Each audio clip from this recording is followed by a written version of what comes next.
Good evening, and welcome to Footnotes Folly.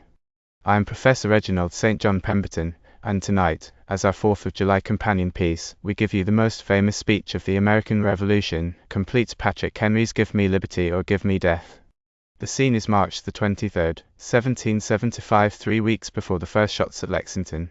The Second Virginia Convention is meeting in a white wooden church in Richmond, debating whether to arm the colony's militia. A lawyer from the backcountry rises, and in a few hundred words moves Virginia from debate to war. One honest footnote before we begin: no one wrote the speech down that day. What we have is the reconstruction published by William Wirt in 1817, stitched from the memories of men who were in the room, and we shall have more to say about that as we go. The plain modern rendering and the asides are my own. Let us begin. No one respects the patriotism and the ability of the worthy gentlemen who have just spoken to the House more than I do. But different men often see the same subject in different ways. So I hope those gentlemen will not think me disrespectful if, holding opinions completely opposite to theirs, I speak my mind openly and without holding anything back. This is no time for ceremony. The question before the House is terribly important to this country.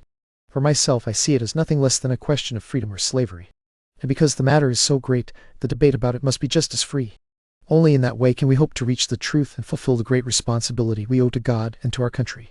If I held back my opinions at a time like this because I was afraid of giving offense, I would consider myself guilty of treason against my country, and guilty of disloyalty toward the majesty of heaven, whom I honor above all earthly kings. A necessary scholar's cough here. No stenographer caught Henry in flight. The speech comes to us through William Wirt's 1817 biography, built from elderly memories, chiefly Judge St. George Tucker's, who called his version only a faint shadow. Yet the room itself was real enough. Washington and Jefferson sat among the delegates, and Jefferson later said Henry spoke as Homer wrote. Mr. President, it is natural for people to give themselves over to hopeful illusions. We are inclined to close our eyes to painful truth and listen to the song of that siren until she turns us into beasts. Is that what wise men should do when they are engaged in a great and difficult struggle for liberty? Are we willing to be counted among those who have eyes but do not see, and ears but do not hear, the things that so closely affect their earthly salvation? For my part, whatever pain of spirit it may cost me, I am willing to know the whole truth, to know the worst, and to prepare for it. I have only one lamp to guide my steps, and that is the lamp of experience. I know no way to judge the future except by looking at the past.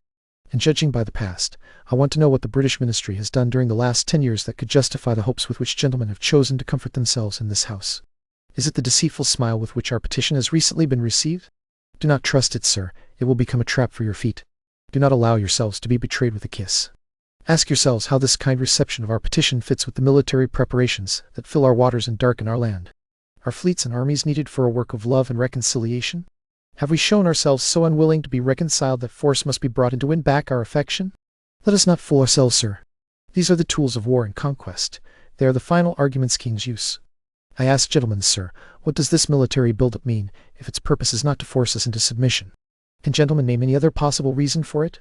Does Great Britain have any enemy in this part of the world that requires this huge gathering of ships and armies? No, sir, she has none. They are meant for us. They can be meant for no one else. They have been sent here to fasten tightly upon us the chains that the British ministry has been forging for so long. And what do we have to oppose them with? Shall we try argument? Sir, we have been trying that for the last 10 years. Do we have anything new to offer on the subject? Nothing. We have shown the subject in every possible light, but it has all been useless. Shall we turn to pleas and humble begging? What words can we use that have not already been used up? Let us not, I beg you, sir, deceive ourselves. Sir, we have done everything that could be done to turn away the storm that is now coming. We have petitioned, we have protested, we have pleaded, we have thrown ourselves before the throne and begged it to step in and stop the tyrannical actions of the ministry and Parliament. Our petitions have been ignored, our protests have brought more violence and insult, our pleas have been disregarded, and we have been kicked away with contempt from the foot of the throne. After all this, it is useless for us to indulge the pleasing hope of peace and reconciliation. There is no longer any room for hope. If we wish to be free, if we mean to preserve untouched those priceless rights for which we have struggled so long, if we do not mean shamefully to abandon the noble struggle in which we have been engaged for so long, and which we have pledged never to abandon, until the glorious goal of our contest is won, we must fight. I repeat it, sir, we must fight. An appeal to arms and to the God of hosts is all that is left to us. They tell us, sir, that we are weak and unable to face an enemy so powerful. But when will we be stronger? Will it be next week or next year? Will it be after we have been completely disarmed and after a British guard has been placed in every house? Will we gain strength by hesitation and doing nothing? Will we get the means to resist effectively by lying flat on our backs, clinging to the false image of hope, until our enemies have tied us hand and foot. Sir, we are not weak if we make proper use of the means that the God of nature has placed in our power. Millions of people, armed in the holy cause of liberty, and living in a country such as ours, cannot be defeated by any force our enemy can send against us. Besides, sir, we will not fight our battles alone. There is a just God who rules over the destinies of nations, and who will raise up friends to fight our battles for us. The battle, sir, does not belong only to the strong. It belongs to the watchful, the active, and the brave. Besides, sir, we have no choice. If we were low enough to want to withdraw, it is now too late to leave the struggle. There is no retreat except into submission and slavery. Our chains have already been made. Their clanking can be heard on the plains of Boston. The war is unavoidable, and let it come. I repeat it, sir, let it come.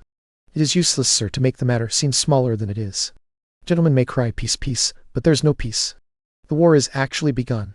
The next wind that sweeps down from the north will bring to our ears the clash of ringing weapons. That northern wind was not literary weather for long. 3 weeks and 5 days later, on April 19th, came Lexington and Concord. Within days Virginia heard the news. Then Dunmore seized the Williamsburg gunpowder, and Henry marched militia toward the capital until payment was made. The argument had left the church and found its boots. Our brethren are already in the field. Why are we standing here idle? What is it that gentlemen want? What would they have? Is life so dear, or peace so sweet, as to be purchased at the price of chains and slavery? Forbid it, Almighty God! I know not what course others may take, but as for me, give me liberty or give me death. Give me liberty or give me death.